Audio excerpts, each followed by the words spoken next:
I just wanted to introduce Mildred again. It has been really great working with you. I'll just say that. Yeah. It's been, Mildred and I didn't know each other very well at the start of this. And I feel so lucky to be able to spend the time with her working with her on the show and understanding the way she thinks about art. I think some of these ideas I've been maybe trying to work around or work through, and I think Mildred is doing the same thing, and she's kind of helped me because I think she's ahead of me in my ideas and understanding of the way she approaches art and art making, and then life as well. There's a I think social practice aspect to her work that does come out in the show, and it's embedded in the content of the show. And that's a lot of you, we've spent some time with Robin Kelly in Freedom Dreams. So I think having that text in your back pocket will certainly help orient you with her and her work. So I think just, okay. Thanks. Go ahead. All right, thanks, DJ. I also want to thank DJ for asking me to do this. It was really great, and it's also been really great to work with Ashley. I don't know if she's in the room anymore, so thanks to them. Oh, there you are. So I guess I don't really know where to start, and part of the reason that I don't know where to start is that this work is really new. When DJ asked me to make the show, you know, I had some things that I thought I would use, but I really didn't know. I didn't know what it was going to be. It wasn't like I was asked to do a show and I thought, okay, I know what this is. I didn't have a big idea. I just told myself I'm going to start working, and so I started working, and then I just worked, and I worked for 6 months, and I worked up to Monday. Like I also told DJ, I was like, DJ, I'm going to work until the last minute. I'm just going to work. Tuesday night, yeah, Wednesday morning, right? Wednesday morning, exactly. That's not to say that I was like leaving everything to the last minute, but I really just wanted to, I don't know, I just really wanted to work. I really wanted to have a little bit of a different experience in my work. I often do have some kind of plan, even though my work looks a little bit random. I have an idea and then I kind of set about to do it, but I really wanted to play with what I was going to do. So I had some things I wanted to work with. I wanted to work with these lines of color, and I had these crochet pieces that's what's up there, it's crocheted paper. I had these hair pieces that I'd shown before. I had these other hair balls. And I knew I wanted to include these things. So I knew I wanted to include that. I knew I wanted to include these stripes. I knew I wanted to include these shapes, and I wasn't sure what it all was. And so, like I said, I just kept working and working, and I'd put things up as I was working on them, and I'd sort of look at them, and then I'd make some more things, and then I'd put that up, and things sort of, I feel like relationships just started to build, and I just kind of let that happen, and I wasn't thinking too much. The last works that I made were these, and I did have a little bit more of a plan. I knew I had this paper and that I'd made, and I knew that I wanted to incorporate these figures, and so I guess I'll start there with talking about a little bit of the content of the show. So the show is called DreamWork, and DJ and I came up with that title for the show from a conversation where I think I was just rambling on about things that I am interested in, and we kind of came up on this thing. I was talking about Robin Kelly and Freedom Dreams and political work that I've been engaged in, doing prefigurative politics, which is, you know, you sort of create the things that you want rather than knowing what you're against. You sort of think about creating the structures and the relationships that you want. And so this idea, right, so this idea of like, how do you do that? How do you imagine things other than the things that you live every day, right? You have to dream them up, you have to imagine them, and that seems to me like there's a lot of effort in that, right? It's hard to think of something that is not already in front of you. And so I wanted to get at the idea of like the dreaming and the importance of dreaming to everyday life and to social change, but also that the work of that, right? So that it's work to come up with that dream, but then it's work to make that dream, and that's also work and important work. So this series is loosely called right now, Dream Workers, and I just wanted to sort of reference people whose work is to dream, and then people who work at that and do that work. And then I have always worked with these sort of ideas or political ideas, ideas of radical politics and anarchism, but I've worked abstractly as an artist, and that's always been a little bit of a conflict for me. So on the one hand, I had this one life that was about reading and message and doing and being concrete, and then I had this other visual life that always wanted to be more like this, like didn't want to command, you know, it wanted to suggest, maybe mildly suggest or something like that. So it's actually been an issue in my work for a long time, and I've never really reconciled it. I'm interested in artists that make work that's more didactic or more closely affiliated with political movements, like, you know, Emory Douglas, who made the posters for the Black Panthers. I don't know if you know his work, or even those Russian posters that really, they just say what they're saying, and I love the graphicness of that, and I love the message, but I'm not comfortable with message. And in a way, my politics are not about telling other people what to do in that way. And so it has always been a little bit of a struggle to give a context to the work that has to do with those politics, but not do the thing that I'm opposed to doing with the work. And so there's always, I think, I don't want to say that it's metaphor, but when I look at these things, I think the thing that connects them, when I look at all the work together, I think part of what connects it is that everything feels like it's in flux. Everything is in the process of becoming something else. Everything is changing, transforming, trying out this or going to that. And in that, I feel like there's like an energy in that, and I hope to put you, the viewer, like in the mood of that, you know, so that if you start to look at these things and you feel that you want to make sense of it, you'd somehow start to think, you know, yeah, just sort of be in the mood, which I think is interesting. I think, Polly, you also talked about this idea of mood. And so, like, I've come to the idea of mood not through the same way, but just in this idea of like putting you in the mood of an idea or putting you in the mood of thinking about something, because I want so much to intend it in the work that you know, hopefully it comes across. And then if it doesn't, it's okay. You know, you had some other experience. But, and sometimes I try to control that a little bit with titles. I did a series of works that were very much, they were kind of like that blue one, you know, the one with the least image there. And they were sort of derived from that kind of imagery. And then the titles were really specific titles from really like dense political texts. And so like it was all these like anti-capitalist messages. And then you'd look at that image and I thought, well, maybe what I can do is I can create a space for someone to think about that thing that they just read. You know, so that's another way that I've thought about how to deal with the idea of message and work without actually creating a work that tells you what to do or what to think.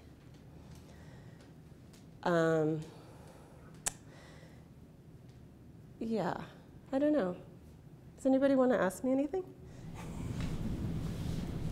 Yeah. Well, I was really fascinated by the way you hung the work. Yeah. And I think that was a collaborative thing too. Mm-hmm. I thought it was really interesting. Mm-hmm. So maybe that's something that I'm curious. Are you happy with it, or how did you feel about that? So the way this happened was, so DJ came to my studio, and like I said, I was just working, and putting things up however it is that one can get things up in a studio that's not huge. And so I had these clotheslines. I have these clotheslines in my studio where I just pin the work as I'm working, and you know, so it's easy to take it down, it's easy to get it up. You know, this thing was sort of sitting on a pile and some, you know, on some shelf, and when it came time to think about what the show was going to be, DJ was like, why don't we, what if we put clotheslines? What if we do it, like it was in your studio? It'd be really great to get that feel. And I was like, okay. And I wasn't sure about it. I mean, honestly. And so I thought about it, kind of like the idea, but I was like, is it too much of a thing? Is it, not? And then I think the night before we were going to start hanging, I came up with this idea. I was like, well, okay, I think I'm into it as long as we can make it somehow a structure on the wall that sort of talks the way the work talks. So I thought if we had lines, so rather than it just being a functional thing, although I like the functional part, and I'll talk a little bit about that too, I wanted it to be kind of a structure too that kind of like held the work away from the wall, and that, in that piece with the holes, like interacts with the piece. So I do like it, actually, and I think there's a really nice thing about it, both just in terms of these lines across the wall, but then how it makes the work function.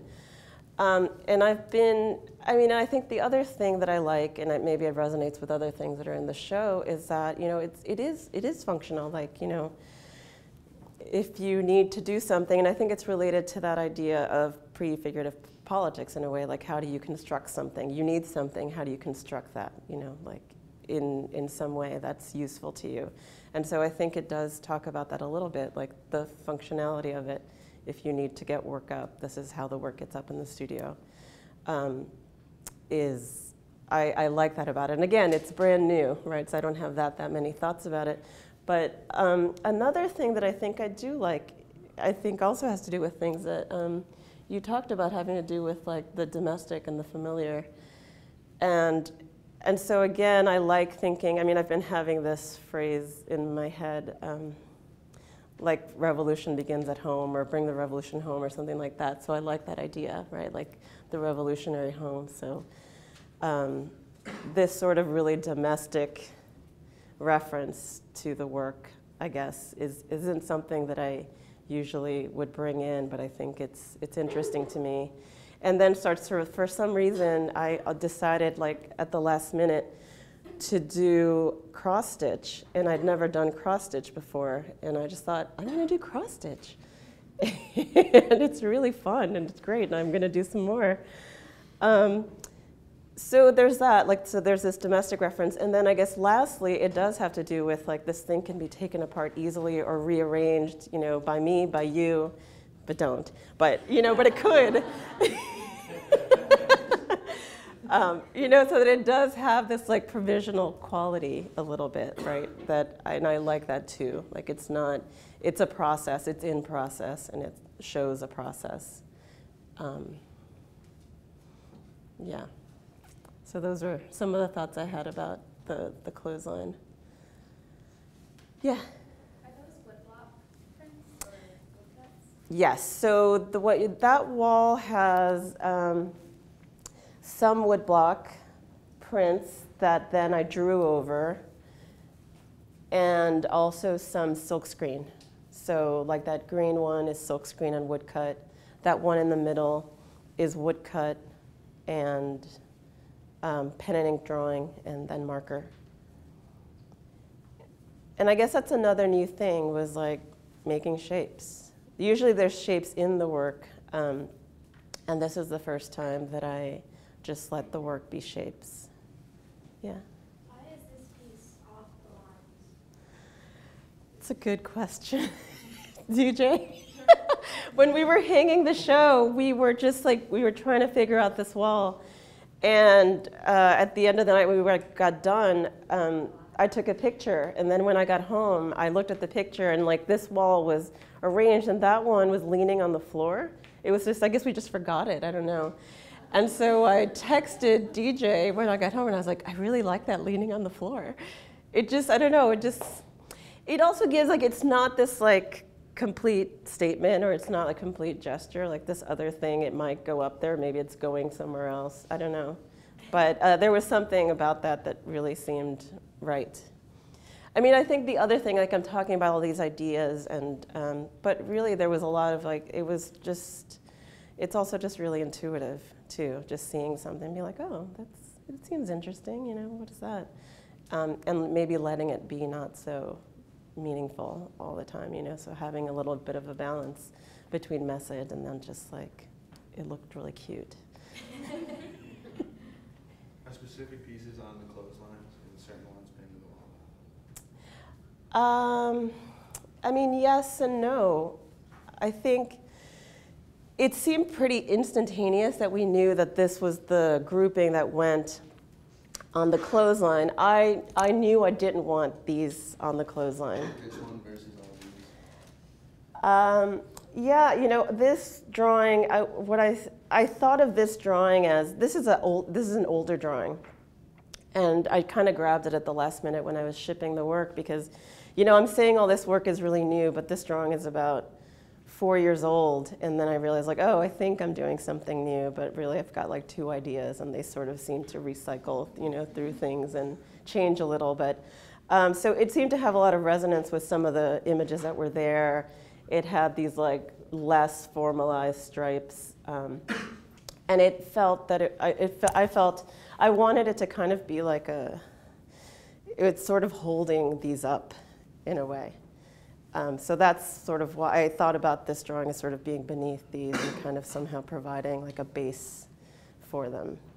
I've worked with these bowl shapes a lot, and I guess they do have a meaning for me, or they're sort of a stand-in for something for me. I always think of them, like I use them when I want to talk about human relationships. Because the way I make the drawings, like it just has like a really simple set of rules, and then as the drawing grows, like each part of the drawing has to sort of accommodate itself to what's already there. And so I always just think about it like as the way that people have to be together, or like it started like I thought about like a subway car. Like the cars has people in it, and then like as one person enters the car, everyone kind of has to change a little bit, you know, whether you're aware of it or not. And then as more people come in or people get out, everyone again has to like adjust, like you do something. And so that felt, I don't know, that's always been like a little bit of an idea in my head, like the way you have to adjust to things, and you know, whether it's major or minor. And so I thought that in this idea of these like civil rights dream workers, you know, that this imagery sort of felt right for me with them. Yeah. Oh, and I think somebody else. Could you talk a little bit more about the hair pieces and sort of where your inspiration came for those, and if they are meant to be similar or contrast to the woven paper? And yeah. So I talked a minute ago about sort of this idea of intuition, and I think I just started working with the hair because like I had hair, you know? I don't know. At some point, I just started collecting like the hair, like, you know, when you shower and you comb your hair. I don't know, I just started collecting it, and at some point I found myself with all this hair, and I was like, what am I gonna do with all this hair? And I was like, I know, I'll spin it into yarn and crochet it. It's very self-sustaining. Slowly, hopefully, yeah. But yeah, I mean, so it kind of came from there, and then again, like once I'd done it, it did feel like there was some, sorry, I keep doing this. It had some, I don't know, it was evocative for me of a couple of things, you know, like I have pretty curly, unruly hair, so this idea of like putting my hair into the structure of the spinning, you know, spinning the yarn. It also had like a wool reference. Of spinning the hair and then putting it into this other structure, crochet, which is very like ladylike and Victorian or whatever. And then, you know, but the fact that no matter how many processes I put it through, like it always wants to be like this. And so, yeah, and so I guess that's part of it. Again, I don't quite know what they are, but I like them. I like the way they look, and you know, they do, yeah.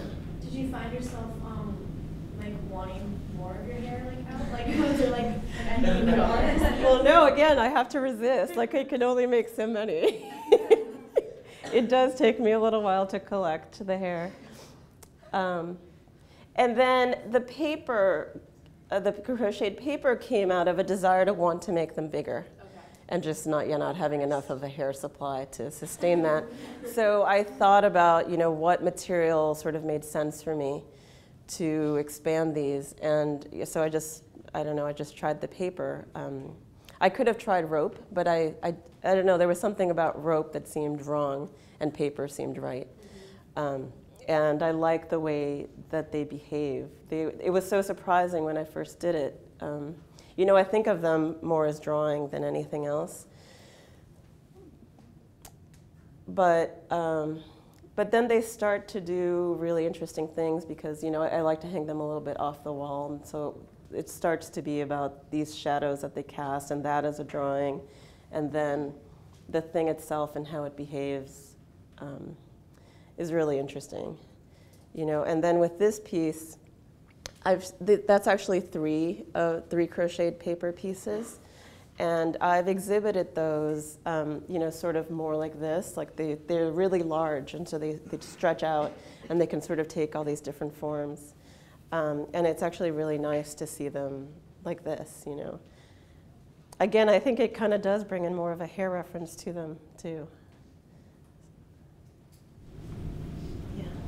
Where did the text come in your process? Like, was it something you thought you needed to tie it together, or did it come earlier than that? No, the text was sort of an aside. So again, I was in this working frenzy. And I was sort of the working frenzy was unedited, So everything that I felt like doing, I thought I'm just going to do it. And the quote, the first one I did was the revolution propels history forward. And it came from a quote in an artist's bio that, and he states, "I make revolutionary art to propel history forward." And I was like, oh my God. And I found it so irritating that I thought, I want to make a cross stitch, which doesn't make sense. But that's what I did. That was my response to I guess my response to this super macho statement was to repeat it in this super feminine form. And then the crossing out of the, changing it to revolution propels history forward actually happened much later. And that I was looking at, and I was just like, again, a different impulse. And I just thought, oh, okay, I can actually turn this into something. It's not, and I think, again, it is also a critique on political art, and the idea that, and the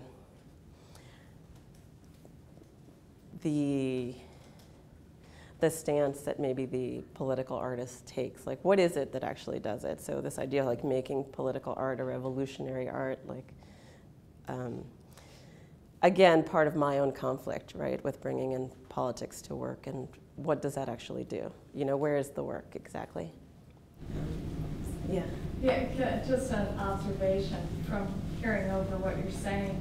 I'm finding this side of the room fascinating because you have the fist and the silhouetted figures, and they're kind of muted or tamed by this beautiful colored background, and yet it's a conflict. It's the political person who wants to voice and say all these things and let it out and let people know how you're feeling, and then there's this other part that's saying, wait, it's so pretty here. You can't disrupt any of this, and it's going to just tear my world apart. Right, yeah. Well, one or the other, right? Either they're disrupting each other. So which comes first, right, is maybe not as clear. It could also be the imposition of that, on the beauty. Yeah, but yeah, I like that. So did you have a question? Or somebody over there? I have one about the bowl shapes, but yeah. Okay. All right. Is that all? All right, thanks.